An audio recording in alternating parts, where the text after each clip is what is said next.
Welcome back to another video of cottage cooking in Cornwall and slow living by the sea. So today it is 6 AM now. We're about to head out for a walk and then we're going to go to the greengrocer's, get some extra food bits, come back, cook and do other wholesome cozy things. Let's go.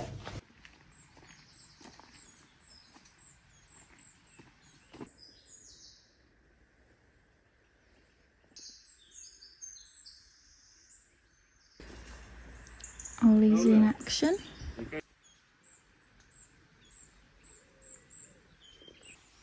Thank you very much to those of you that subscribe to Ollie's channel. I think it's really nice for him to make videos as well. And I'm sorry that where we are isn't sunny in any way whatsoever, but I do think the birdsong alone is really nice, and the amount of greenery is very comforting. But I'm really tired. I haven't got out of my early morning mode yet, but I'm really hungry, so we'll go to the shop soon.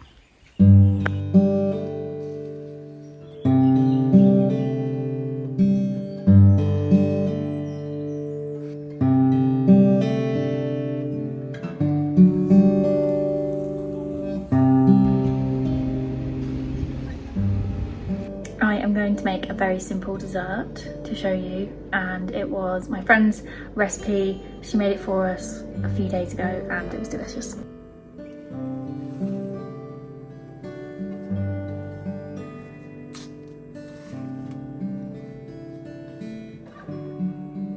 The riper the better with the bananas,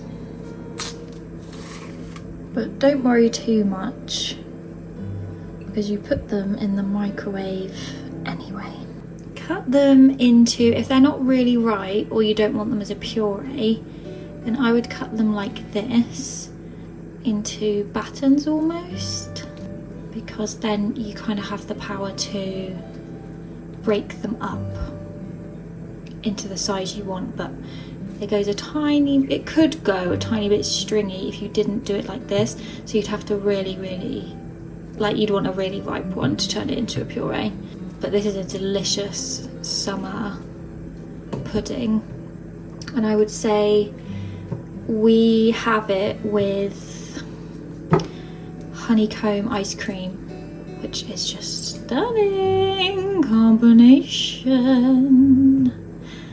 Also, I'm going to make some banana bread with chocolate chips, I think, and other sweet treats, because I want to have like natural sweet treats if I can help it, like use more fruit for my sweet fix, because the more I eat processed sweet food, I find I crave it more, because it's obviously a bit addictive, isn't it?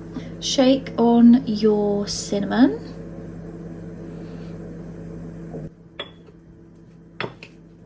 Put them in the microwave 30 seconds at a time. Taking them back out, and I'm going to put them in again for another 30 seconds because we want them to be melty with the cinnamon and nice and soft, so they melt a little bit into the rest of the food. This is how it's looking now. Just going to cut the strawberries. I think I'll do like that, just quarter them maybe. This is 1 litre of ice cream. It's a honeycomb one, and my goodness, it is absolutely stunning. And I don't like ice cream without stuff in it that much, but this is just amazing. I love it so much.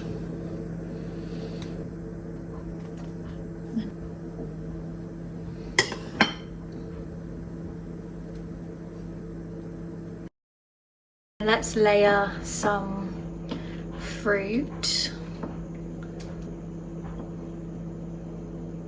Raspberry,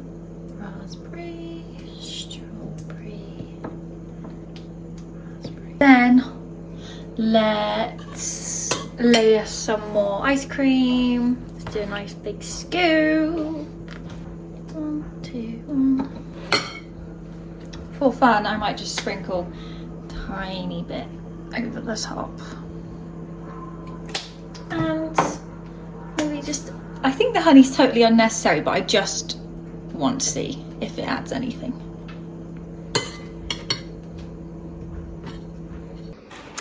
Let's give it a little try. I don't think it's going to be as good as when Annette did it because it's her recipe, but I was just trying to remember what she told me and go off of that.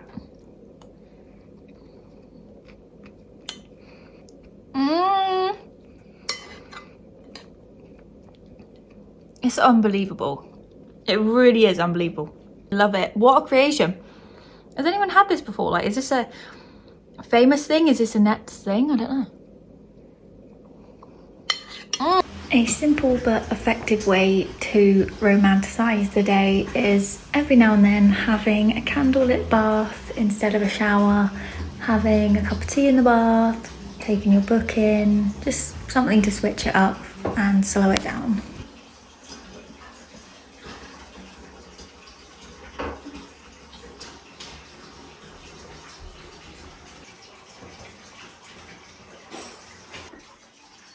I am beyond delighted to show you a new discovery, a new coast path, and as always, it is one of my favourites.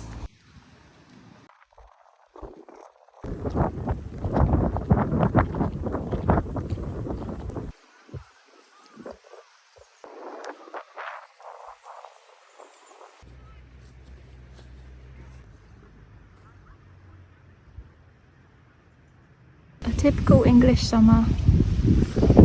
Showers and rain, lots of rain, but I don't really mind because this coast path is amazing and I love it. I know I say that about nearly everywhere that I go, but this is just...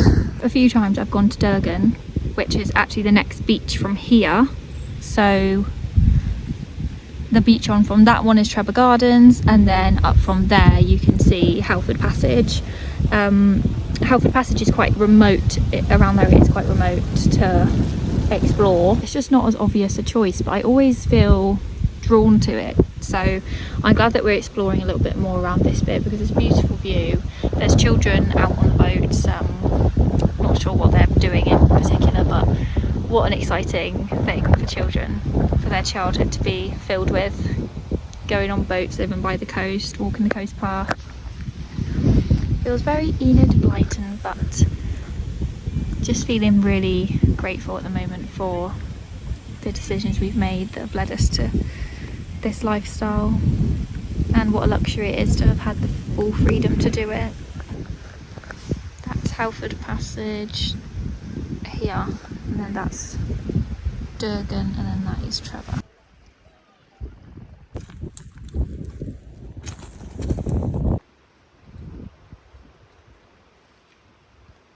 I wanted to ask if there was one piece of advice that you wish you could go back and tell your younger self.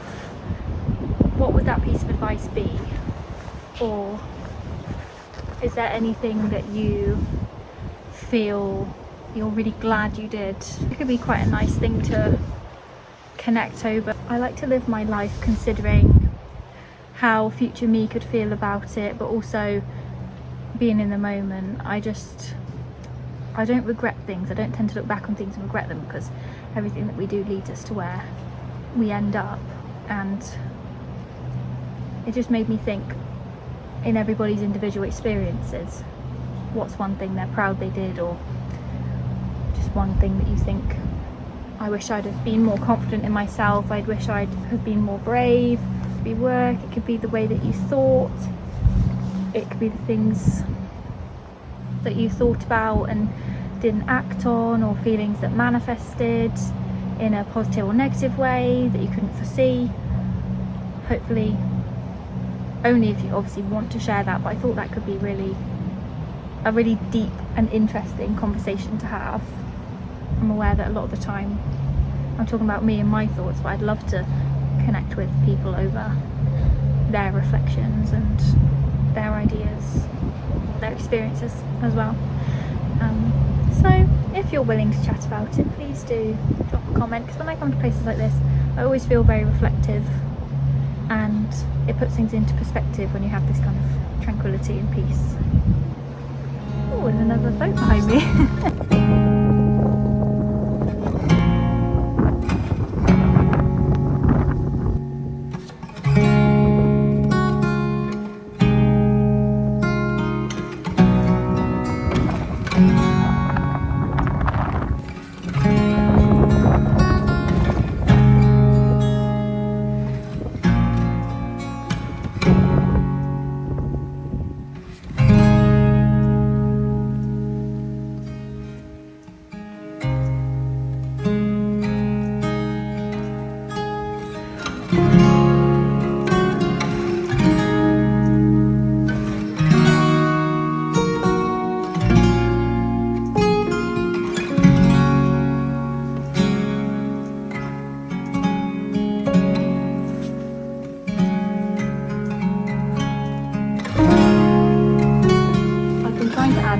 More things to my meal, so beetroot, nuts, seeds, olives, cress, basil, whatever, just little things just to like boost the health element of them. Sunflower seeds with scrambled egg, just 2 eggs with milk and then cooked in butter, and I put 2 olives. They were from Aldi, they're like posh looking ones. And then what I do is, I haven't done that today, but sometimes I put them like a slice of lemon underneath and a slice of lemon above in a goo pot for a couple of days, and they taste absolutely delicious. And you can like sprinkle a little bit of garlic on. I don't always like how garlicky if you put raw in and you bite it. I don't love that because it makes my breath smell. Food haul to show you. So I'll put all my shopping out from the greengrocers, and then some bits we got from the supermarket that we couldn't get in the greengrocers.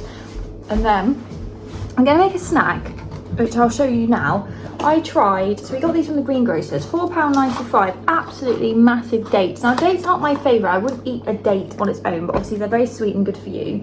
My love for chocolate has got less and less, and I think it's because the quality of chocolate has got worse and worse. So I'm wondering if I'm going to make treats, maybe I should use more natural and different things instead of oil-filled chocolate that actually burns my tongue. Like some of the chocolate that I eat recently, my tongue hurts and it feels funny for me.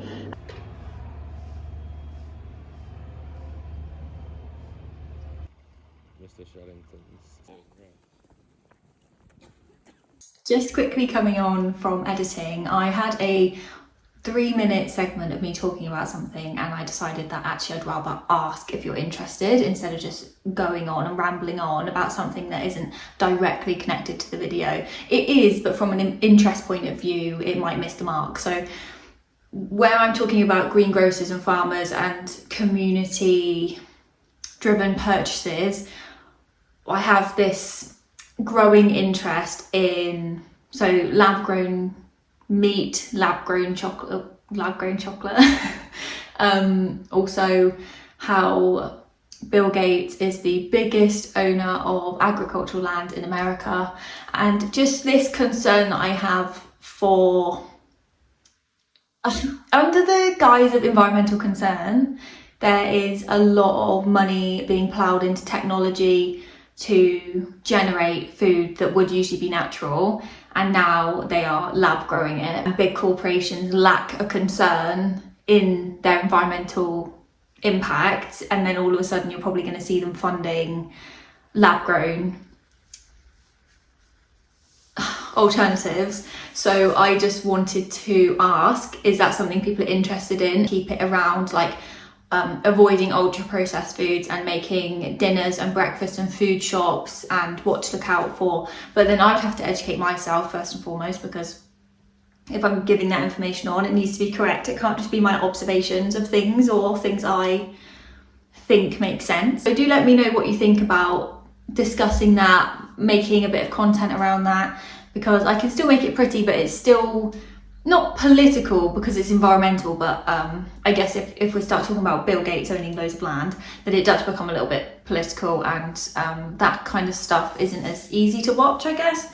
It can be more of a thinking watch, and I think escapism is more about enjoyment and relaxing. So let me know what you think. I'm not going to be offended if people don't have an interest in it, or if your interest is recipes like ultra processed, avoiding ultra processed foods and good recipes, like that's fine by me. And I guess if relevant, I can just drop in little bits of information about things to look out for. This was one of the most delicious lunches I've ever made. Also would work very well for a dinner as well. So I used my bold bean chickpeas, probably just over half a jar, and I was making some hummus with these. So I had 2 large cloves of garlic and teaspoon of tahini, salt, pepper, paprika, and then you can add lemon juice as well, which is really nice. I would say tailor the garlic to your preference. Because it goes in raw, it can be very strong,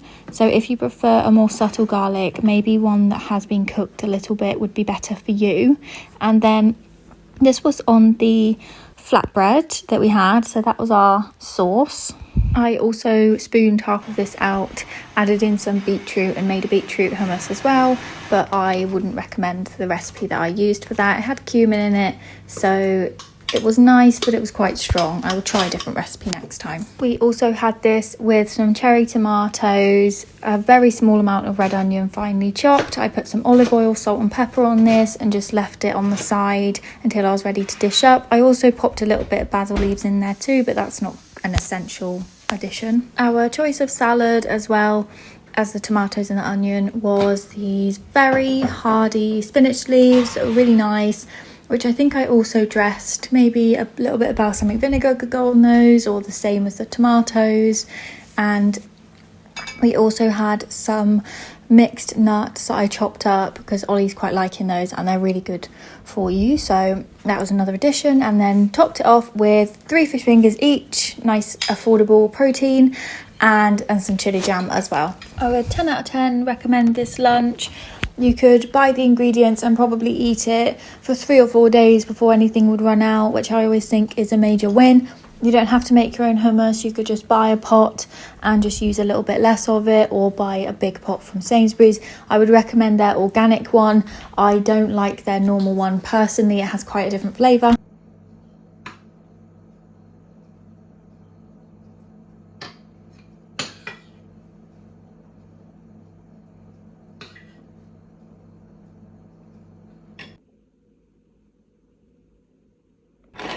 I've never made this before, so I'm intrigued to see what it's like. That is really nice, and all of that is good for you. And the chili jam is so needed because it's like the treat element of it. You have to have something to like bring it up and make it luxurious, and for me that's the chili jam. Okay, so this is our food shop haul, which is a mixture of greengrocer and Sainsbury's. I love this big bag. That's one thing that annoys me about Sainsbury's, is the amount of mushrooms is quite small and they shrink down so much when you cook them, that I like to have quite a lot. We've got a couple of courgettes and peppers and onion, which I'll roast and have with couscous. And then we've got butternut squash, which I thought about making a salad with that, with this rose harissa. If you've ever had rose harissa before, you'll know how delicious and lovely it is when it's roasted with root veg. Just to show you, I'll just run through some of the bits quickly. I haven't got everything out on the table, but I just thought I'd show you so you can see what it looks like. This is one of my more posh shops. Like every 6 weeks or so, I might go a little bit more down the ingredients and healthy route, and then we typically eat like not as good stuff for a while, and then we go back to healthy. So this is my dream kind of shop, but I don't get away with ordering or buying this kind of stuff that often because Ollie starts lifting an eyebrow. So I'm not very good with food shops, if I'm honest with you. There's quite long periods of time where we go without a food shop at all. We definitely don't get one once a week, which I know is really abnormal. But because I'm conscious of the ingredients and I don't want to just keep buying from supermarkets because it's quickest and easiest, like for the greengrocers, you have to go to the car park, pay, walk up, walk round, go to the butcher's or go somewhere else. Like it is something that you have to allow time for. Right, so this spinach is from Trevelyan, I think. Trevelyan Farm Organics. So this spinach is really amazing. I don't know if you can see, but it's so much hardier than the stuff you get in the shop. So it doesn't look like it's going to go soggy and disgusting. And I've just cut it up. As you saw, I put it into a little bowl and I cut it up and it really held its shape beautifully.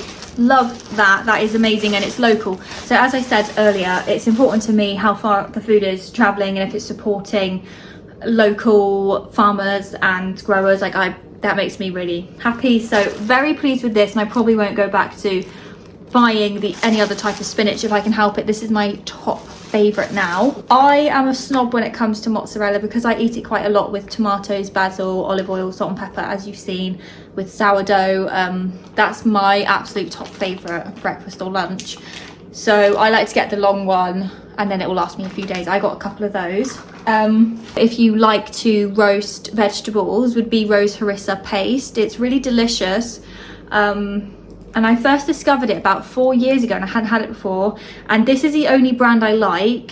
Again, very picky, but I did buy it once from a different brand, didn't like it. Had big chunks of something in it and it just ruined it for me. So this has a really nice blend. So glad that they had this in the greengrocers because I don't know why, I had a feeling they wouldn't, and then they were near the floor. And I also had this big garlic because I love bigger garlic. I don't like chopping multiple cloves. So this is grown in Cornwall as well, and it lasts a really long time. Got a mango that I might blend, try and turn into a sauce with some chilli. I've forgotten what I intended to do with this. I think my salads suffer when I don't have a dip or a sauce, and I need to get better at making those. So that's why I got this mango. Absolutely love small tomatoes, and in the summer I make the absolute most out of buying them, so I don't really buy them in the winter as much, and they're on the vine, so I love that you can pick as many as you want. So again, I went for quite a few. We've had some already. I'm going to clean the fridge, put all these bits away because I've been leaving them out just to show you. They've been out on the side for ages. Well, 2 days, it's not ages. There's a charity shop nearby and I got this to do my candles in. I don't know that this is going to be the most ideal thing, but it was £2 and I got this for £4, so I'm going to make the bigger candles because I don't know if you saw my video when I last made candles. My pot was not big enough at all, and I could only fill like half of a big candle, so I'm going to be making some of them again soon because they smell delicious. They smell really, really nice.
The other day we were in Truro having breakfast and I'd had a couple of invoices paid and thought, you know what, it'd be nice to do like a little kind gesture for someone, like for a stranger. So we were sat having our breakfast and then there was a man to the right of us. I don't listen to like what people are talking about in public. I don't listen to people on phone calls and stuff. Like I don't really pay a lot of attention, but Ollie's more of like a people watcher, like he pays more attention. So he said to me like, oh, I think he failed his driving test because he heard this man talking on the phone. So I said, oh, well, that's a shame, but I thought he doesn't really look like he would be doing a driving test because he was in his like 60s, I think. I don't really know, it was hard to age him. And then heard like a tiny bit of, because this is like a small cafe, by the way, like I'm not really nosy. And then he was talking about something to do with the fridge leaking. And anyway, I just was sat there and I just thought, you know, this guy sat on his own. He's done some kind of assessment or test or whatever it was. He said something about a couple of things he needs to improve on. That was all we caught. And I thought we should pay for his breakfast just because I thought it'd be nice to do for a stranger. So when we went up to the till, I paid for mine and Ollie's, and then Ollie paid for the man's because he had like a bap and a latte. Like, it wasn't expensive, it was literally a tenner. But because we were trying to like quickly do it, because he was like finished around the same time as us, and he was about to walk up behind us, and like as we were doing it, he was kind of right behind me. When we said like, oh, can we pay for his, then the guy was like, oh well, yeah, of course you can, like just double checking that he had the right guy kind of thing. And then Ollie said, yeah, it's because he failed his driving test. Now I don't know why, but Ollie, this is just such a me problem, because Ollie said failed his driving test, and it was highly likely that he wasn't doing a driving test. It affected the way I felt about the gesture, because the first thing that went through my head is, if he heard that, A, or if the man, he's really nice, this man, by the way, if the man behind the till, or like taking payment, repeats that to him, one, we could have got it wrong. So then it would feel like the gesture wasn't because we wanted to be nice, it was because we thought something had happened that hadn't happened. And then 2, he was probably thinking like, oh, you're listening in on me. And then 3, I just thought like specifying the reason is probably not necessary, because that sounds just crazy, but it just made me feel the whole of the way home I felt anxious, which is just an annoying term to even use in this situation, but I just felt nervous about the way that it would have been received. But I guess I feel good about the fact that we paid for a stranger's breakfast. I think it's a nice thing to do. And like when we were leaving out of the door, he went to pay, and then the man behind the till said, oh no, this lady and gentleman just paid for you. And then the guy like looked at us and laughed, and then went to tap his card because he thought he was joking. And then after that, I just like left. I didn't want to stand there because it would be really awkward. Did not want to be stood there and then him feel like he had to say thank you or something. So then we just left, and then I don't know. But yeah, I just thought I'd tell you that it was a nice thing to do, but I just kind of made myself feel silly afterwards. Because of my need to word things completely, like very specifically. I think it's something that I probably do need to overcome, is like putting too much thought into everything, to the point where I almost like ruin a nice moment by overthinking wording, or overthinking other people's emotions, or like there's a high chance that the man didn't say why we paid or whatever Ollie said to him. Like there's a high chance that didn't happen. My first attempt at I called it a healthy treat, but really it's just a homemade treat. It's these beautiful, gorgeous, chunky dates from the greengrocers, a pistachio cream from Sainsbury's, and then I picked a 70% Lindt chocolate, melted that, popped it in there. I did add some tahini into the middle of the dates with the pistachio cream, but I would say that it's not an essential. And if you don't have that, what you could do is, once you cover them in chocolate, cover them in sea salt, because that just gives you a nice little extra bit of taste. And then I sprinkled pistachios on the top, but again, not essential. If you leave these in the fridge for a couple of days, they taste so much better. What would be really fun with these is covering them again, like putting a layer of pistachio cream on the outside, letting it set, doing a layer of chocolate again on the outside, letting that set, having multiple layers, or even doing that with chocolate and caramel or something would be really fun.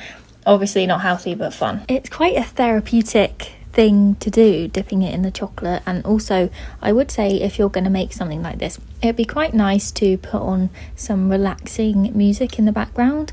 I've made a little playlist that you can access on my profile of this lovely song that I found. Well, it's multiple songs put together, but if you want something to sort of romanticize a task, I felt really happy and relaxed when I was listening to it. So I'll add a few more in as I find them, but do go and take a look if you're interested. They're not my videos, it's somebody else's.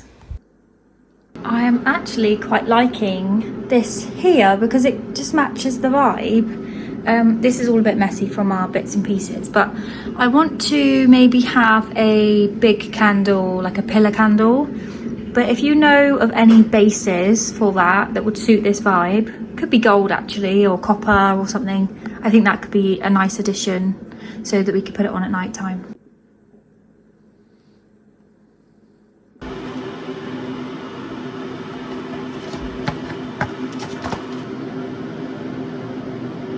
I want to change out some of the lamps to make them warmer because I love a golden or orange glow in the house. And also I might start buying lots of pillar candles and lighting those in the evening, because sometimes I think having the TV on and having lamps on maybe doesn't get the body into sleep mode.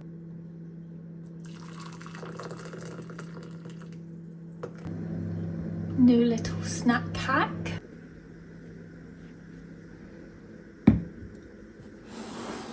Let's get that out of the way.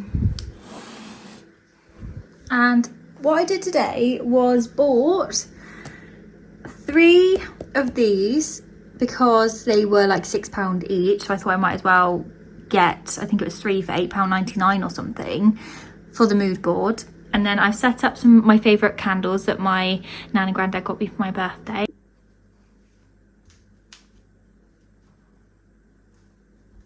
I am going to feature the mood board making in the next video because I don't feel like it matches this one that well, and I think it will be nicer in the next one.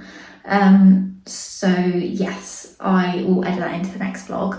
Hope you don't mind, but yeah, I'm glad this one was all foodie because I just feel like I go a few weeks sometimes without doing anything foodie. This video also feel like I've spoken a little bit too much. I don't know if it was a lot to edit, so I've been getting a bit fed up of hearing my own voice.